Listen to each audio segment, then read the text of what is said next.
A very good morning to all of you, and now let's start with SAMIS, that is System Analysis and Management Information System. SAMIS में हम लोगों ने last class में 5th unit ख़त्म किया था और उसमें हम लोगों ने ये देखा था कि किस तरीके से कोहेजन और कपलिंग काम करते हैं। कोहेजन और कपलिंग में कितना ज़्यादा जो है किस तरीके से जो है ये चीज़ें काफ़ी सही तरीके से आपको देती है कि कोहेजन जो है दो या दो से अधिक एलिमेंट्स में या किसी और भी पर्टिकुलर एलिमेंट्स को किस तरीके से ज्वाइन कराती है और कितना डिपेंडेंसी जो है एक दूसरे पे ज़्यादा है।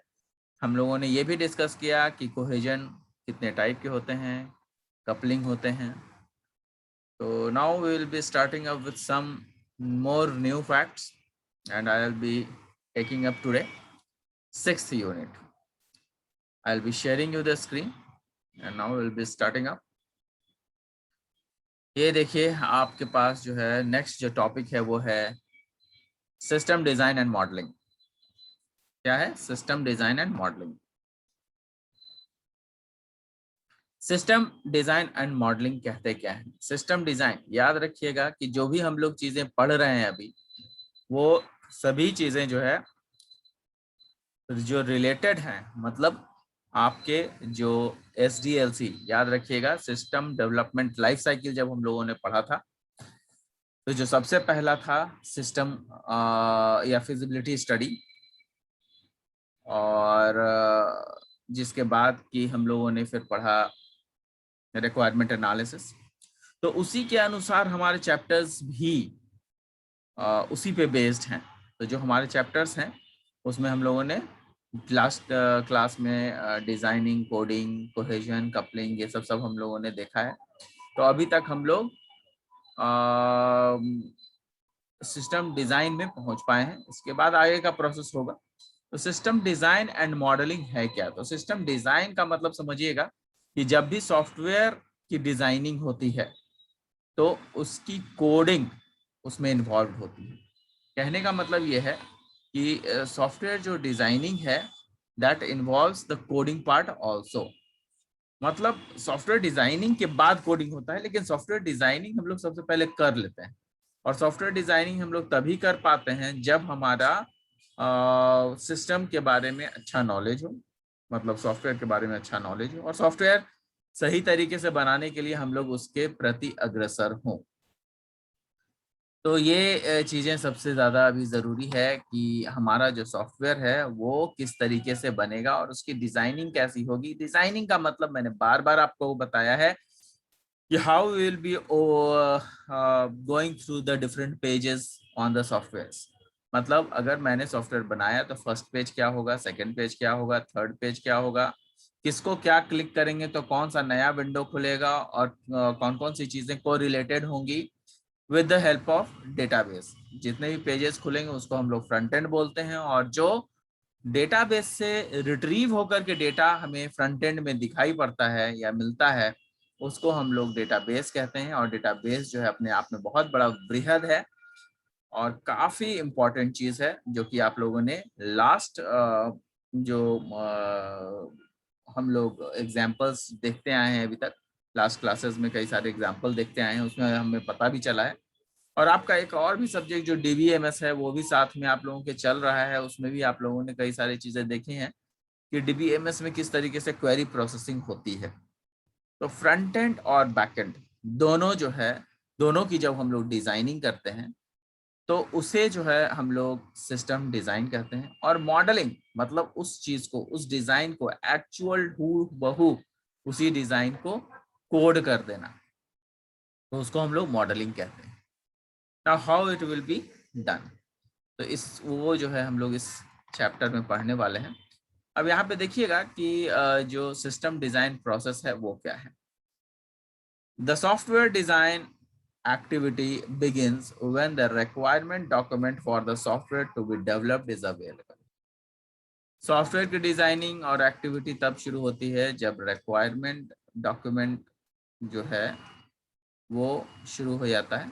when the requirement document, requirement जब हमारे सॉफ्टवेयर के लिए जो डॉक्यूमेंटेशन बनाते हैं, तो उसके लिए जो जो रिक्वायरमेंट है उसको हम लोग पूरा कर लेते हैं, तब जो है हमारा सॉफ्टवेयर डिजाइनिंग का पार्ट शुरू होता है और ये सॉफ्टवेयर जो है वो डेवलप किया जाता है। This may be the SRS software requirement specification. This may be SRS मतलब सॉफ्टवेयर रिक्वायरमेंट स्पेसिफिकेशन है ये। अब ये सॉफ्टवेयर रिक्वायरमेंट स्पेसिफिकेशन क्या होता है कि जब भी हम लोग सॉफ्टवेयर बनाते हैं तो सॉफ्टवेयर को बनाने के लिए जो रिक्वायरमेंट है, जो जरूरत की चीजें हैं, उसके स्पेसिफिकेशंस, मतलब जैसे मान लिया कि कोई डोमेन पे हम लोग अगर कोई कोडिंग कर रहे हैं तो वो डोमेन चाहिए ना हमें, मतलब C++, जावा, कौन सा प्लेटफॉर्म है जिस पर कि हमने कोडिंग करनी है, या फिर जो डेटाबेस बनेगा, बैकएंड बनेगा, उसमें कौन सी कोडिंग करनी है ना, वो SQL लेना है, ओरेकल लेना है, क्या लेना है, ये सारी चीजें हैं। तो सॉफ्टवेयर रिक्वायरमेंट स्पेसिफिकेशन यही होता है कि हमारा जो सॉफ्टवेयर को बनाने का जितना भी रिक्वायरमेंट्स है उसको कंप्लीटली जो है डिस्क्राइब कर दिया जाए डॉक्यूमेंटेशन। क्यों? For the complete system related to the waterfall model perceptions. इसलिए ताकि हमारा जो कंप्लीट सिस्टम है, जो हमारा सिस्टम है वो बखूबी बना दिया जाए, और सिस्टम बनाने के बाद जो है जो जो भी रिक्वायरमेंट आपका है सिस्टम के लिए वो दिखा दिया जाए कि कैसे सिस्टम जो है काम करता है। और जो भी आपका जो सिस्टम काम कर रहा है that it will be based on waterfall model, जो कि आपका सबसे पुराना जो मॉडल है और उसी पे बेस्ड हम लोग आज भी काम कर रहे हैं। तो वही वाटरफॉल मॉडल जो है that is the best concept which has been taken till date for developing a software. तो वाटरफॉल मॉडल का जो कॉन्सेप्ट है वो आज भी इस्तेमाल हो रहा है सबसे ज़्यादा, क्योंकि आज के डेट में भी वही मॉडल सबसे ज़्यादा कारगर है। The goal of the design process is to product a model or representation of a system which can be used later to build that system. अब यहाँ पे देखिए क्या है, the goal of the design process, मतलब design process का जो गोल है, मतलब जो हमारा एम है डिजाइन प्रोसेस का, वो क्या है, ताकि हम लोग एक प्रोडक्ट मॉडल का प्रोडक्ट बना सकें, वाटरफॉल मॉडल पे आधारित हो या कोई और भी मॉडल हो, लेकिन जो बेसिक पार्ट है वो यही है कि वाटरफॉल मॉडल पे ही लोग आधारित बनाते हैं। तो ऐसे मॉडल को रिप्रेजेंट करने के लिए हमारे पास कोई ना कोई तो अवेलेबिलिटी होना चाहिए। तो उसको कैसे रिप्रेजेंट करेंगे? तो उसको हम लोग सॉफ्टवेयर के माध्यम से रिप्रेजेंट करेंगे, और सॉफ्टवेयर में जब तक कोडिंग नहीं होगी तब तक हम लोग रिप्रेजेंट नहीं कर सकते हैं। तो जब सॉफ्टवेयर बनाएंगे, डिजाइन करेंगे उस, तो वो पेपर डिजाइन होता है। उसके बाद उसी पेपर डिजाइन को हम लोग क्या करते हैं कि कोडिंग में बदल देते हैं। तो ये जो पेपर डिजाइन होता है, या फिर उसको यूं कहिए कि पावर पॉइंट प्रेजेंटेशन टाइप्स हम लोग डिजाइन कर लेते हैं, और उसके बाद उसी चीज को कोड कर देते हैं। उसके लिए हम लोग प्रॉपर प्रोग्रामिंग कर देते हैं, उसी को कोडिंग कहा जाता है। तो system which can be use later to build that system. तो ये जो रिप्रेजेंटेशन है वो इसलिए यूज होता है ताकि हम लोग जो है बाद में उसी सॉफ्टवेयर को बिल्डअप कर सकें। इसीलिए हम लोग डिजाइनिंग का प्रयोग करते हैं, चाहे वो पेपर पे डिजाइनिंग करें या फिर हम लोग पावर पॉइंट प्रेजेंटेशन पे डिजाइनिंग करें। जो भी हम लोग डिजाइनिंग करते हैं वो सब के सब सॉफ्टवेयर के फेज हैं, और उन फेजेस को अगर हम लोग जब भी फेज की बात कर रहे हैं तो कोई भी फेज कंप्लीट होता है तो उसका प्रॉपर डॉक्यूमेंटेशन नेसेसरी होता है। प्रॉपर डॉक्यूमेंटेशन हम लोग जरूर करते हैं। अगर प्रॉपर डॉक्यूमेंटेशन नहीं हुआ तो हमें प्रॉब्लम हो सकती है। क्यों?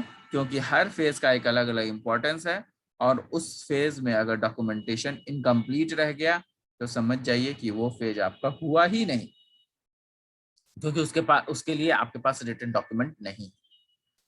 तो ध्यान रहे कि हमेशा जब भी हम लोग काम करते हैं तो रिटन डॉक्यूमेंट के लिए डॉक्यूमेंटेशन का प्रयोग करते हैं।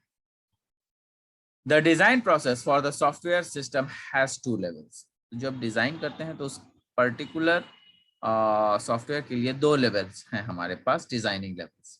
क्या क्या है? At first level the focus is on deciding which modules are needed for the system. पहला जो आपका डिजाइनिंग फेज है, जो डिजाइनिंग लेवल है, वो है कि उसमें हम लोग सबसे पहले फोकस करते हैं कि हम लोग को कौन सा मॉड्यूल लेना चाहिए, मतलब किस प्रोग्रामिंग लैंग्वेज को एक्सेप्ट करना चाहिए किसी पर्टिकुलर सॉफ्टवेयर को बनाने के लिए। और ये बहुत ज़रूरी है। क्यों? क्योंकि जो हम चाहते हैं उस पर्टिकुलर जो भी सॉफ्टवेयर बनाना चाहते हैं, उस पर्टिकुलर सॉफ्टवेयर को बनाने के लिए जो हमारे पास चीज़ें अवेलेबल हैं, उस पर हम लोग फोकस करते हैं कि आखिर हमारे पास क्या अवेलेबिलिटी है और इस अवेलेबिलिटी के साथ कितना कुछ हम लोग इसमें कर सकते हैं। This is called system design. तो यही जो है आपका सिस्टम डिजाइनिंग कहता है। ठीक है, अब यहाँ पर देखिए कि यहाँ पर दो चीजें हैं कि यहाँ पे पहले बोला गया कि the first level of the focus is deciding which module is needed for the system, the specifications interconnected.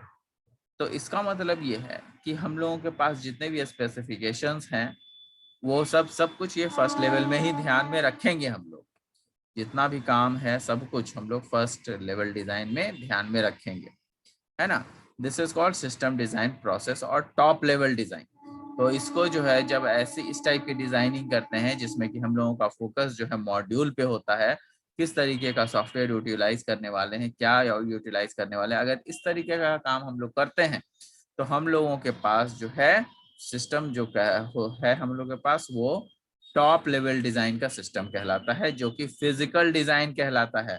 मतलब जो फर्स्ट लेवल का फोकस हो गया वो किस पे हो गया, वो जो फर्स्ट लेवल का डिजाइनिंग हो गया वो बिल्कुल कुछ और नहीं है, बल्कि वो जो फर्स्ट लेवल की डिजाइनिंग है वो फिजिकल डिजाइन के रूप में उभर के आता है, उसको फिजिकल डिजाइन कहते हैं, है ना। In the second level the internal design of the module is taken in account. तो जो दूसरा लेवल है, सेकेंड लेवल है, the internal design of the module is taken in account. उसमें जो है हम लोग इंटरनल डिजाइन लेते हैं। पहला तो हो गया आपका फिजिकल डिजाइन, दूसरा हो गया इंटरनल डिजाइन, और जिसको कि हम लोग लॉजिक डिजाइन के नाम से जानते हैं। Internal design of the module is taken in account where how the specification of modules can be satisfied is decided. तो यहाँ पर मॉड्यूल को किस तरीके से बनाना है और कौन कौन सी चीजें यूटिलाइज करना है, किस तरह के लेवल जो एब्स्ट्रैक्शंस लेवल होने चाहिए, मतलब प्रोग्रामिंग का जो कोर है, जो लॉजिक है, वो यहाँ पर डिसाइड होगा। और इसीलिए ये जो कहलाता है वो this design level is often called as detailed design और लॉजिक डिजाइन। इसको हम लोग लॉजिक डिजाइन कहते हैं या डिटेल्ड डिजाइन कहते हैं। Logic design of system design process, logic design of system design process इसको कहते हैं। तो यहाँ पर हमने देखा कि जो हमारा डिजाइनिंग फेज है वो कुछ और नहीं है, बल्कि हम लोग किस तरीके से डिजाइन करते हैं, कौन सा मॉड्यूल लेते हैं और उस मॉड्यूल पे कैसे काम करना है वो लेते हैं। तो इसमें जो डिजाइनिंग होता है उसमें दो चीजें होती हैं जिस पे फोकस किया जाता है। पहला फिजिकल डिजाइन और दूसरा लॉजिकल डिजाइन। और ये चीज आप लोगों को पहले भी आप लोग पढ़े होंगे कि जो हमारी कोडिंग होती है वो आप लोग डीबीएमएस में मैंने भी बताया है आपको, और आप लोग पढ़े भी होंगे कि जो आपका डिफरेंट एब्स्ट्रैक्शंस लेवल्स है उसमें हम लोग फिजिकल डिजाइन और लॉजिकल डिजाइन पे हम लोग फोकस करते हैं, है ना। फिजिकल डिजाइन, लॉजिकल डिजाइन और व्यू लेवल, ये तीन चीजें होती थी। तो यहाँ पे दोनों फिजिकल डिजाइन, लॉजिकल डिजाइन आपके समक्ष प्रस्तुत मैंने कर दिया है। यहाँ देखिए आगे, the software design can be decomposed mainly into 3 levels. अब जो सॉफ्टवेयर डिजाइन है वो डिफरेंट 3 लेवल्स में डिवाइड किया जा सकता है। वो क्या क्या है? तो वो है, सबसे पहला है इंटरफेस डिजाइन, दूसरा है आर्किटेक्चर डिजाइन और तीसरा है डिटेल डिजाइन। तो इंटरफेस डिजाइन, इंटरफेस क्या होता है? जब हम सॉफ्टवेयर के थ्रू अपने इंस्ट्रक्शंस को दे पाते हैं, वैसे प्रोग्रामिंग इंटरफेस को या वैसे प्रोग्रामिंग सॉफ्टवेयर को हम लोग इंटरफेस डिजाइन कहते हैं, इंटरफेस कहते हैं। तो इंटरफेस की डिजाइनिंग कैसी होनी चाहिए, मतलब आपका जो डिजाइनिंग फेज है उसमें इंटरफेस कैसा होना दिखना चाहिए, उसका जो है आपको यहाँ पे डिटेल्ड पढ़ना है। दूसरा है आर्किटेक्चर डिजाइन और तीसरा है डिटेल डिजाइन।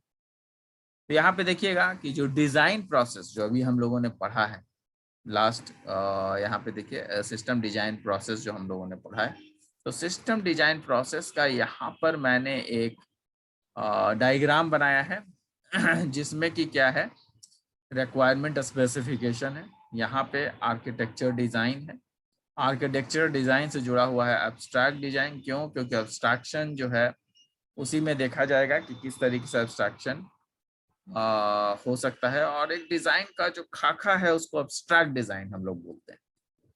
उसी से रिलेटेड है आपका तीनों, इंटरफेस डिजाइन,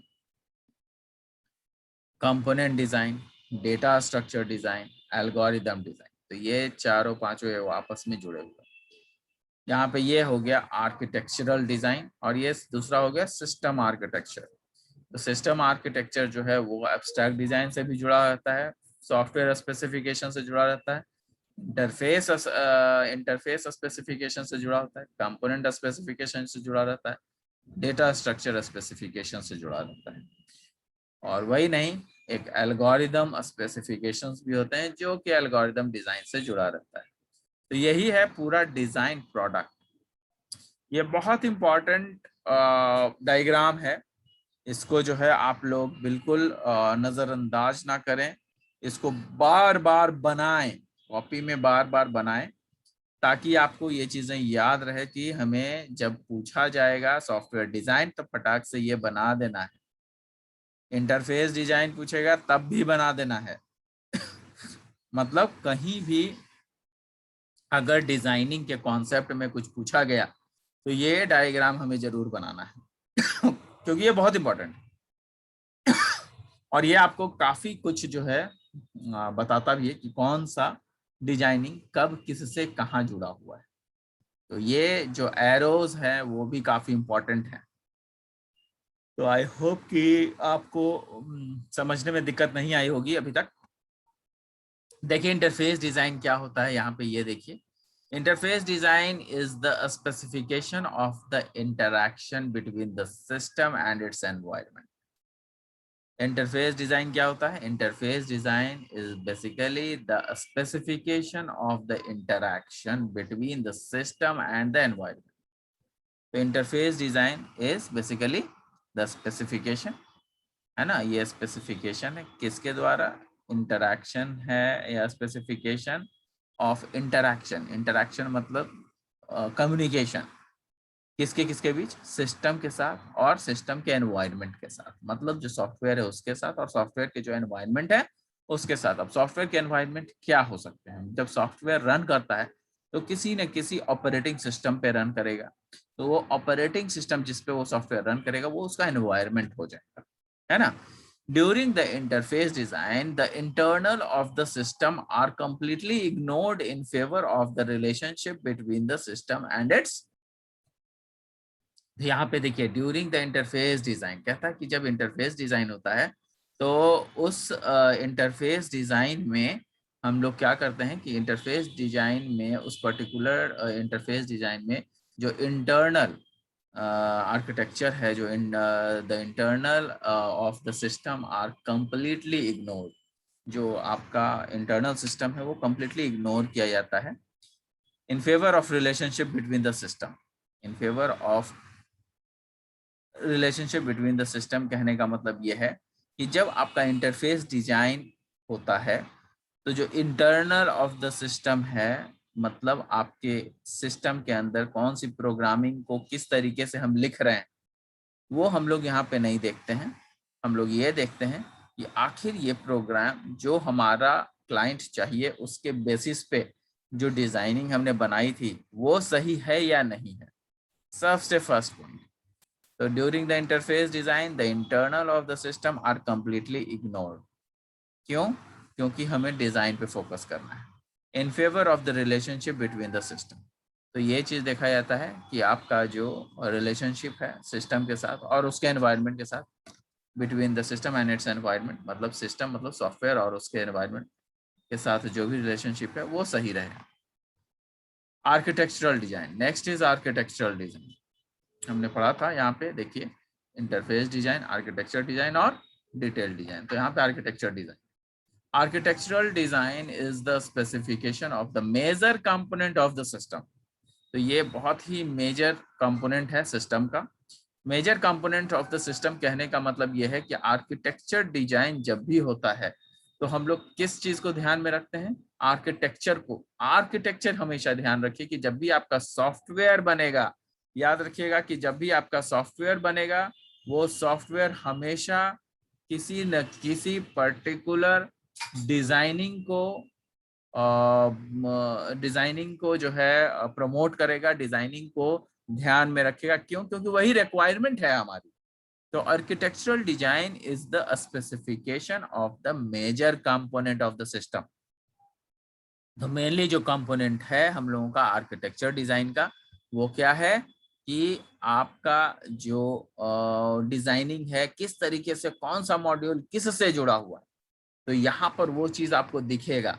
यहाँ पे देखिए आर्किटेक्चरल डिजाइन है और ये एब्स्ट्रैक्ट डिजाइन से जुड़ा हुआ है। एब्स्ट्रैक्ट डिजाइन जो है सिस्टम आर्किटेक्चर से जुड़ा हुआ है, सॉफ्टवेयर स्पेसिफिकेशन से जुड़ा हुआ है, इंटरफेस डिजाइन से जुड़ा हुआ है और इधर रिक्वायरमेंट स्पेसिफिकेशन से भी जुड़ा हुआ है। तो ये काफी बड़ा पॉइंट है। और अब ये जो आपका एब्स्ट्रैक्ट डिजाइन है, आर्किटेक्चर डिजाइन के चलते जो एब्स्ट्रैक्ट डिजाइन भी जो है आर्किटेक्चर डिजाइन के अंदर ही आता है एब्स्ट्रैक्ट डिजाइन। और एब्स्ट्रैक्ट डिजाइन जो है चारों पांचों से जुड़ा हुआ है। तो abstract design also plays a very important role. ये हमेशा याद रखना है आपको, है ना, क्योंकि इसकी जुड़ाव हर जगह हर चीज से है। यहाँ पे ये भी दर्शाया गया है कि जो रेस्पॉन्सिबिलिटीज है, यहाँ पे देखिए the major component of the system their responsibilities, उसका क्या क्या रेस्पॉन्सिबिलिटीज है आर्किटेक्चर डिजाइन का। जो भी रिस्पॉन्सिबिलिटी है उसको वो प्रॉपर इंटरफेस के द्वारा जो है उसको डील करना है, उसको रिस्पॉन्सिबिलिटी को पूरा करना है। तो हमारा सॉफ्टवेयर इस तरीके से होना चाहिए या उसकी जो कोडिंग है वो इस तरीके से बिल्ड होनी चाहिए कि प्रॉपर जितनी भी आपकी कोडिंग की गई है वो सारे के सारे सही तरीके से सही जगह पर सटीक बैठे काम करे, है ना। तो proper interface, their relationship and their interaction between them. तो ये बहुत जरूरी है कि जो इंटरैक्शन है एक मतलब जितने भी पेजेस का, ऐसे समझ लीजिए कि जो डिजाइनिंग हमने किया था first page, second page, third page, तो फर्स्ट पेज का इंटरेक्शन थर्ड पेज के साथ, फर्स्ट पेज का इंस्ट्रक्शन फोर्थ पेज के साथ या थर्ड पेज का इंस्ट्रक्शन फिफ्थ पेज के साथ बड़े सहूलियत से सही से होने चाहिए। तो यही जो है आपका इंटरफेस जो है वो सही इंटरफेस कहलाता है। और सही इंटरफेस को करने के लिए हमारे पास आर्किटेक्चर डिजाइन बहुत जरूरी है, जो कि हमने इस फोटोग्राफ में आपको दर्शाया है। और आर्किटेक्चर डिजाइन ही एब्स्ट्रैक्ट डिजाइन के साथ जुड़ा हुआ है, इंटरफेस डिजाइन के साथ भी जुड़ा हुआ है, कंपोनेंट डिजाइन के साथ भी जुड़ा हुआ है, डेटा स्ट्रक्चर डिजाइन के साथ भी जुड़ा हुआ है। तो ध्यान रहे कि बहुत सारी चीजें इसमें इन्वॉल्व हैं। तो next is detailed design. Detailed design क्या होता है? Detailed design is the specification of the internal element of all major system components. तो डिटेल्ड डिजाइन क्या होता है? That is the specification of the internal element of all major system. जो detail design है वो इस तरीके का डिजाइन है जिसमें कि आपका जो स्पेसिफिकेशन है, जो आपका जरूरत की चीजें हैं। स्पेसिफिकेशन मतलब ये होता है कि जो पर्टिकुलर रिस्पॉन्सिबिलिटी के साथ आप इंटरफेस का डिजाइनिंग कर रहे हैं या फिर आप सॉफ्टवेयर का जो डिजाइनिंग कर रहे हैं वो आपका सही तरीके से इंटरनल एलिमेंट्स जितने भी हमने लगाए हैं, उसमें इंटरनल एलिमेंट्स क्या होते हैं? जैसे मान लिया कि हम लोगों ने किसी भी सॉफ्टवेयर में कोई टेक्स्ट बॉक्स लगाया, बटन लगाया, रेडियो बटन लगाया, चेक बॉक्स लगाया, तो वो सारे इंटरनल एलिमेंट होते हैं किसी भी पर्टिकुलर सॉफ्टवेयर के डिजाइनिंग के लिए। तो वो डिजाइनिंग एलिमेंट्स जितने भी इंटरनल एलिमेंट्स हैं वो सारे के सारे internal elements should have all major system components. जितने भी आपके सिस्टम कंपोनेंट्स है उन सब के साथ बहुत अच्छे तरीके से सटीक बैठना चाहिए, ताकि आपका जो डिजाइनिंग है, जो डिटेल डिजाइनिंग है वो बिल्कुल सही रहे, कहीं से कोई दिक्कत ना हो। ऐसा नहीं कि आज काम कर रहा है कल काम ना करे। तो उसका स्ट्रक्चर सही से बनाना पड़ेगा, उसका देखना पड़ेगा कि किसी पर्टिकुलर सॉफ्टवेयर के साथ उसका कोई दिक्कत तो नहीं आ रहा है। तो that is very important part. तो यहाँ पे देखिए कि of all major system components their structures, properties, relationship, processing and their algorithm should be maintain. तो यही चीज है जो कि आपका दर्शाता है। यहाँ पर आपका जो देखेंगे कि आपका इंटरफेस डिजाइन, आर्किटेक्चर डिजाइन और डिटेल डिजाइन, वो तीनों मैंने आपको एक्सप्लेन किया है अभी, और ये पूरा बढ़िया से आप लोग पढ़ लेंगे ताकि हमें आगे दिक्कतें ना हो। नेक्स्ट क्लास में हम लोग फिजिकल एंड लॉजिकल डिजाइन भी करेंगे डिटेल में। तो अभी तक हम लोगों ने क्या क्या पढ़ा? हम लोगों ने पढ़ा सिस्टम की डिजाइनिंग प्रोसेस कैसे होती है, सिस्टम का डिजाइन कॉन्सेप्ट कैसा होता है, उस सिस्टम डिजाइन जो है वो दो पार्ट में डिवाइड है। टॉप लेवल डिजाइन में, मतलब कि फिजिकल डिजाइन जिसको बोलते हैं, या और लॉजिकल डिजाइन बोलते हैं। तो अभी फिजिकल और लॉजिकल डिजाइन में फिर से हम लोग आएंगे, लेकिन उसके पहले हम लोग क्या किए हैं, द सॉफ्टवेयर डिजाइन को जो है डिकम्पोज भी किया गया है। जो सॉफ्टवेयर डिजाइन है उसको डिकम्पोज किया गया है 3 लेवल्स में, interface level, architecture level design और डिटेल लेवल डिजाइन, जिसको कि हम लोगों ने अभी खत्म किया है। नेक्स्ट क्लास में हम लोग फिजिकल डिजाइन और लॉजिकल डिजाइन करेंगे। तो आई होप कि I am able to explain you. आपको अगर स्क्रीनशॉट लेना है तो आप लोग ले सकते हैं। Thank you guys, thanks a lot. और ये आपका ये सेकंड पेज है और ये आपका फर्स्ट पेज है। तो ये चैप्टर में हम लोग सिस्टम डिजाइन और मॉडलिंग में हम लोग आ चुके हैं। हम लोग कई सारे चीज़ को ख़त्म भी हम लोगों ने किया है, इसको हम लोग फिर से देखेंगे। तो तब तक के लिए थैंक यू। आप लोग इसको नोट्स को बनाइए, लिखिए, पढ़िए और नेक्स्ट क्लास के लिए तैयार रहिए। Thank you guys, thanks a lot, bye bye. Hope you have a great day today.